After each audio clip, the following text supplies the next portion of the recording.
All right, YouTube, welcome back. What's going on? It's your boy Bam from Bam's Gaming Studios here today, bringing you another YouTube video. And today I'm going to be updating one of my older videos. There will actually be two of these coming out. I've got another Subnautica tutorial coming soon. But anyways, to the subject of the matter, on this video, I will be talking about how to install NCAA 14 once again. Obviously, as many of you have commented, the last video wasn't as accurate as it could have been, or rather, I should say should have been. And also, there are some things I could have explained clearer.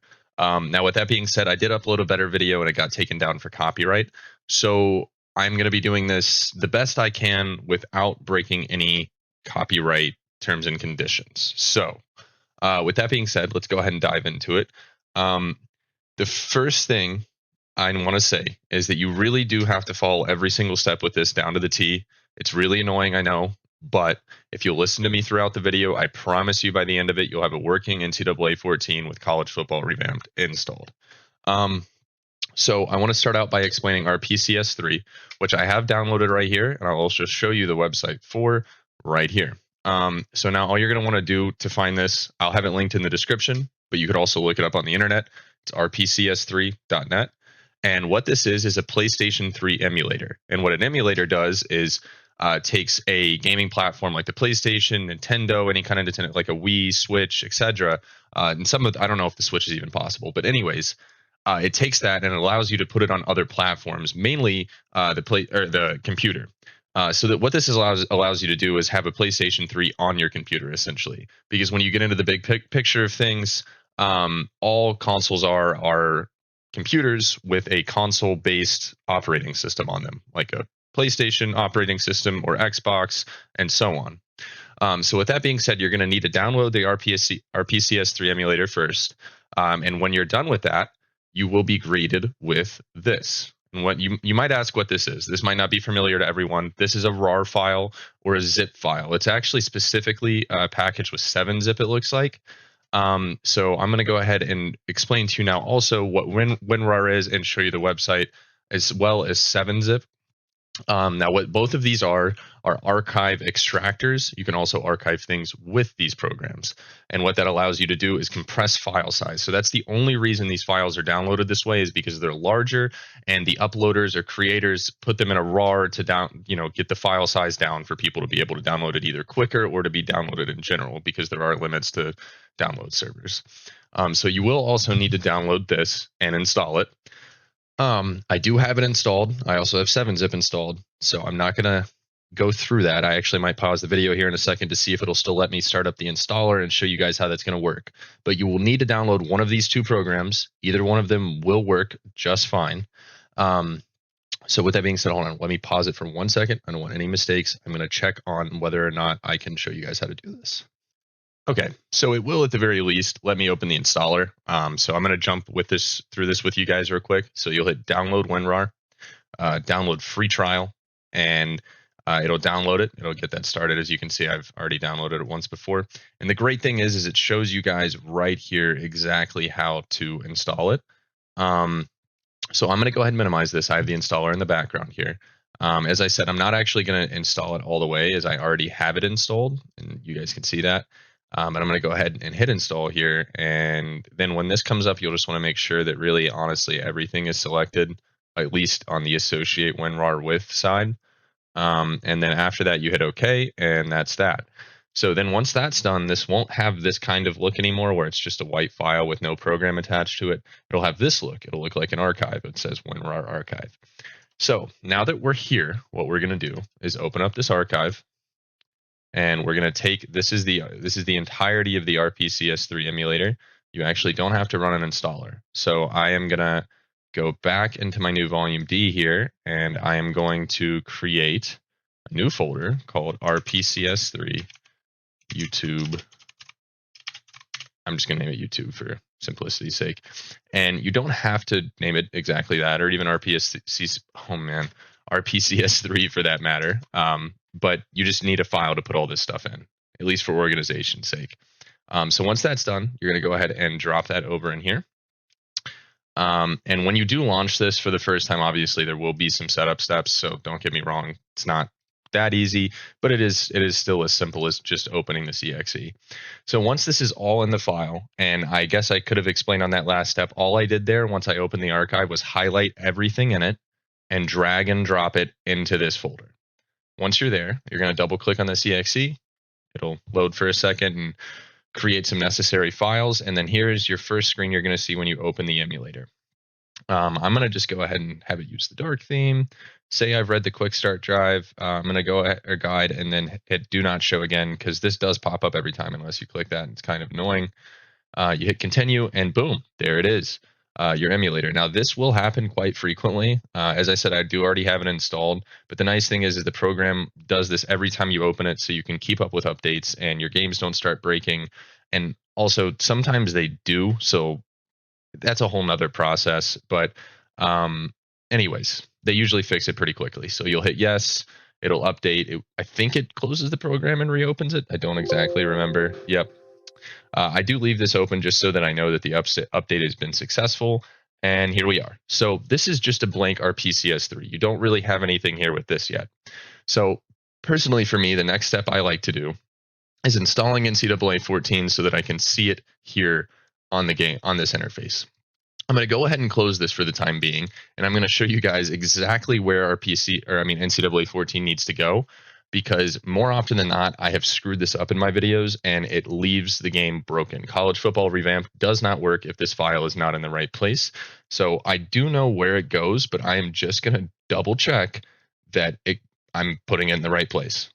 Okay, as I thought, it does go inside of the dev_, this file right here, HDD0 file, inside of the RPCS3 file. So you're going to click on that. Wow, okay. This completely turned me around. Hold on, guys. Okay, turns out I was nearly right, also nearly wrong. That's why I stopped myself. So if we jump in here real quick into the dev_HDD0 folder, like I was saying, what you will need to do is put the game inside of the disk folder in this file. Now, if you don't see a disk folder yet, that's okay. It just means it hasn't been created. And the great thing is we can go ahead and create it ourselves. So what we're going to do is hit new folder, and we are going to name it disk.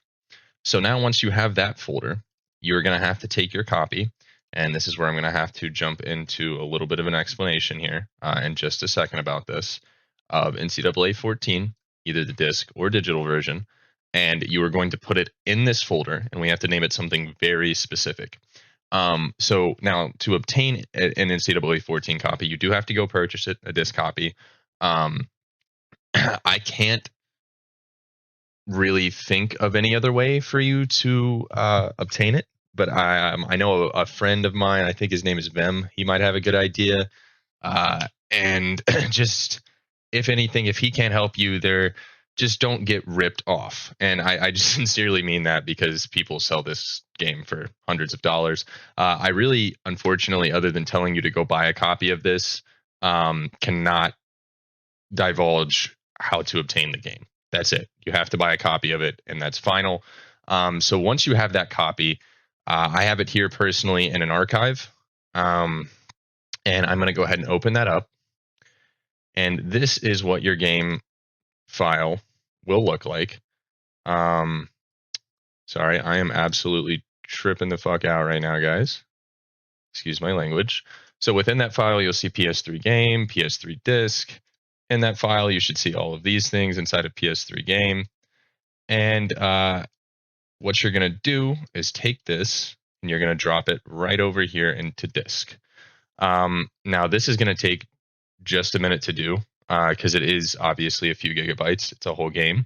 I think it's actually, by looking at the kilobytes there, it's a little over 6 gigabytes, and you can see that the College Football Revamped mod is a little over 7. So I'm going to go ahead and let this extract. I'm going to pause the video while that happens, and then we'll jump into the next step, which will be installing, if you guys see that PS3 update.pup file there, that is going to be going into our PCS3 and will be used to allow you to play any kind of PlayStation games. But I'll explain more on that when we get back to it, one thing at a time. All right, ladies and gentlemen, we are back. I had to clear up some disk space to be able to get it to extract. But here it is in the disk folder within dev_HDD0 in the RPCS3 folder.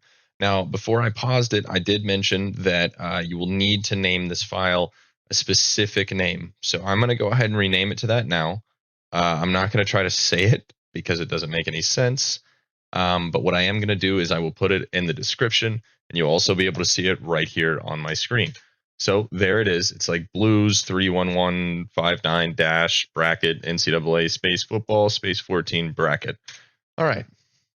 So now with that renamed, you do have RPCS3. Let me go ahead and launch it here. It should have NCAA 14. There it is. So at this point, if we were to get the PS3 update installed, you could just go ahead and play our PCS3. I'm sorry, NCAA as it is, vanilla. Ouch. I just hit my desk. So now what we're going to do is install that PS3 file that I was talking about. And to do this, you'll need to go to this website, PS3 System Software Update. If you literally type just that in on Google, this will probably and should be the first link. That's how I got to it here. So what we'll do is we're going to scroll down and hit reinstall using a computer. Right here, how to reinstall PS3 system software, in some cases such as blah, blah, blah. So you click on this drop down and you click download PS3 update. Now, you're going to see this more than likely 99% of people are. And it's because this extension right here is a type of virus, .pup, a pup virus. And if you're curious about what that is, go ahead and look it up. I'm not going to explain it because that's not what I'm here to do. But what you'll do to get around that is click on the three dots or however it looks. There should be something right next to it on your web browser, whether it's Google, Firefox, Brave, Edge, whatever it is, and hit keep. And keep anyway, and then it will download it. I already have mine downloaded. I'm going to go ahead and just, delete this extra one I downloaded. And once that is done, what you'll do then is take that PS3 update.pup file and drag it right onto our PCS3. It'll ask you if you want to install the firmware. You're going to hit yes. And we will sit here. It should just take a second to install this. It won't take very long. And there it is. It is installed. I am going to go ahead and allow this to compile and load up. And I do recommend you guys do this as well. It is highly important for programs to get the preliminary files installed on the first time launches for everything to work properly. And what I mean by that is I'll just kind of be repeating what I just said, but said a little simpler. When programs launch for the first time, they sometimes, not every program does this, but a lot of them do, will create files that are necessary for the functioning of the actual program. It might not make a lot of sense because obviously it's open and it was working as it is, but that's the basis of it. So I'm going to go ahead and pause the video again while it does this, and then I'll jump back in with you guys once it's finished up. All right, ladies and gentlemen, so there we have it. It used to open up. I'm not sure if it's still going to. It's okay if it doesn't, though. Let me clarify that. So now it's installed. It compiled. It just finished up, and the window went away. So what I am going to do now is I am going to launch NCAA 14 for the first time with nothing else installed. A, so you guys can see it, and B, just like I said a moment ago, to allow those first time setup files to go ahead and generate if it does need to do that for our PCS3. And I will say, regardless of that, it is going to take a little bit longer the first time the game launches, no matter what, because it has a bunch of caches it compiles for you. And what that is essentially temp files that if the program, like if it already knows they're there, it doesn't have to create them, if that makes sense. So if you guys see that actually says an hour and 17 minutes remaining, I know, there we go, 12 minutes. I know it's not going to actually take that long, but for that reason, I am obviously going to pause the video. So I'll be gone for a moment. For you guys, it'll be just a second. All right, guys, we are back. It has compiled everything.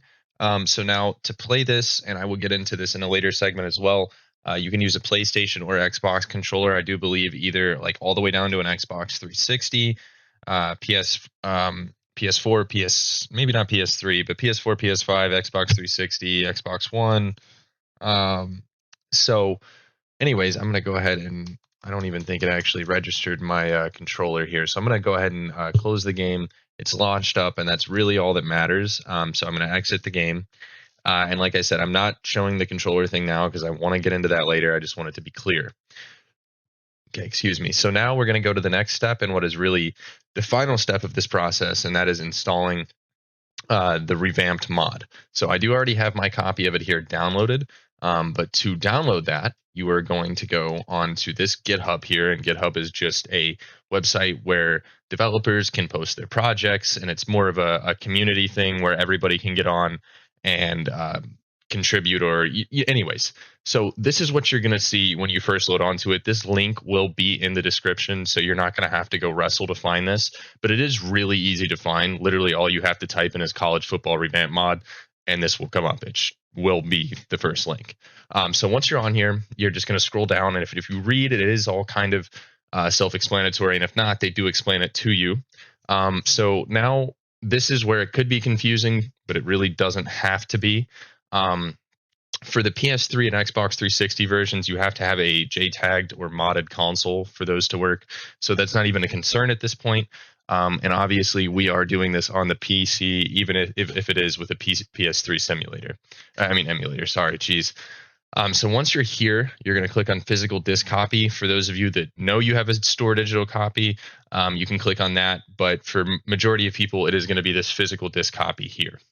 Once you click on that, you'll see this. This is really up to user preference. I do like the ESPN score bug. I like both of them, obviously. Just for the sake of this video, I'm going to click on the ESPN one.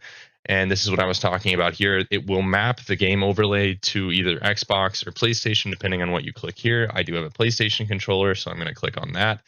And then once you're on this page, you're going to notice all these like blue text things here, and this is commonly used on websites, so it'll stick out to you immediately probably. The one that is important is this PC disk 6 GB here. You're going to click on that. I'm going to go ahead and do it, but I am going to cancel it. It's going to take you to this MediaFire page, and you'll click the big blue download button. An ad might pop up.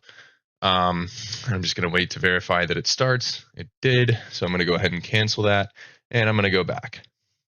I just want to I went back because I want to show you guys there are like the name of the file is here. They explain where to put it, and some other steps here that won't be important for you, those of you setting this up for the first time. So now that you have that downloaded, once it is done, and as you saw, it's a little over 7 GB, so it might take a little bit for some people. You're going to take this file again. It's the one with like the white undescriptive unassigned file here, just like the PS3 update. And you're going to do the exact same thing we did with that. We're going to go ahead and drop it right on to our PCS3 and hit yes. Now, I don't remember exactly how long this takes to install. I think I am going to pause the video just in case. I don't want to waste time. It's already been 17 minutes. So I'm going to go ahead and do that now, and I'll see you guys in just a moment. All right, guys, we're back, and this is what will pop up when it's done installing. So at this point, you are finished installing everything, and I'm just going to show you one more thing, and that is how to make sure your controller is working. I'll also take one more second after that. I lied to you. I'm going to show you two things, just to look at some of the options. I can't really help too much, and this is the point where I want to stress you do have to have a modern processor, not a graphics card. The graphics card is not what makes or breaks for an emulator. It is the processor. So if you have pretty much anything newer than an i7, you're good. If you don't know what that is, I'm not going to waste time here explaining it. Just know it came out a while ago. It's still a pretty powerful processor for gaming, but emulating is a whole different story. So your graphics card will be okay. I promise you, like majority of people have a graphics card that can run an emulated game. The issue with lag 99% of the time is going to be your processor. So anyways, what I'm going to do here is I'm going to click on the pads button, and that is going to open up this menu here where I can see what kind of controller is selected, if any of it's working or not, which obviously I'm moving my controller joysticks around right now and all that, and it's not. So what we're going to want to do is change this up here, the handlers. You're going to change this to DualSense, correct? Right? I think. Is that right? Yes, that is right. So as you guys can see, my triggers are going off now. For some reason, it's not. Oh, it is showing my sticks. They're just way down there. So I am using a PS5 controller. I always forget, honestly, if it's DualShock 4 or DualSense. I should know that. You can see they're both getting a little bit of drift stick. That sucks. But But here we are. So my controller is working now, so I'm going to go ahead and save that. So if you have a PS5 controller, it's going to be DualSense.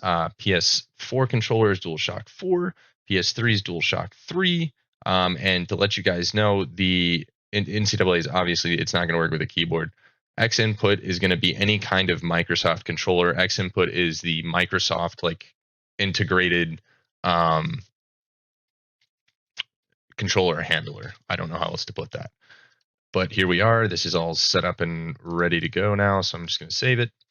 And with the College Football Revamped mod installed, I am going to go ahead and launch the game so you guys can take a look at what that looks like just to see that it's working and everything.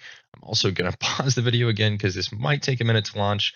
And then lastly, I will show you guys some settings that might help your game run a little bit better. Alrighty, guys, we are back. Unfortunately, my computer crashed. That's what the delay was about. But as you can see, here it is. College Football Revamped, ladies and gentlemen. So if you followed the steps in this video to a T, you will be reaching this point here with me. It wasn't supposed to rhyme, but it did. Where you see College Football Revamped on your screen. So what I'm going to do is just go ahead and press the start button. Pick my favorite team, and I mean, oh boy, go UK. So, and here it is, ladies and gentlemen. So that is all you need to be able to set up and play. I am going to, like I said, go through one more thing, which is the settings for the game. So what I like to do is right click on it and create custom configuration from default settings. Hopefully that loads up. Yep. And unfortunately, not unfortunately actually, but I used to do, enable SPU loop detection. You know what I'm actually going to do?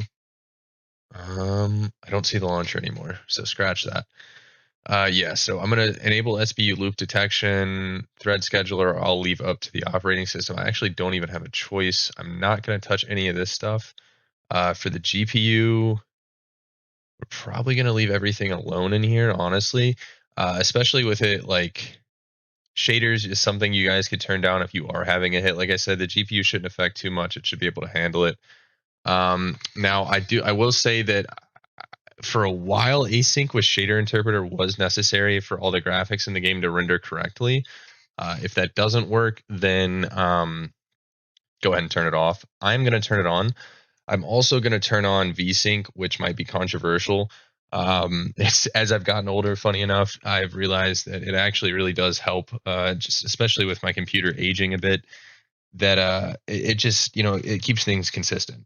I would rather get a consistent 40 or 50 frames than drop from 80 to 20 every 10 seconds. So I'm going to go ahead and apply that. I'm not going to go through launching the game again. But that is all you guys should need to be able to play College Football Revamped and have NCAA 14 on your computer in the year 2024. Wow, I can't believe we are already this far into it. But once again, guys, thank you for watching. Please tune in next time, and I hope this helped you out. Have a good one.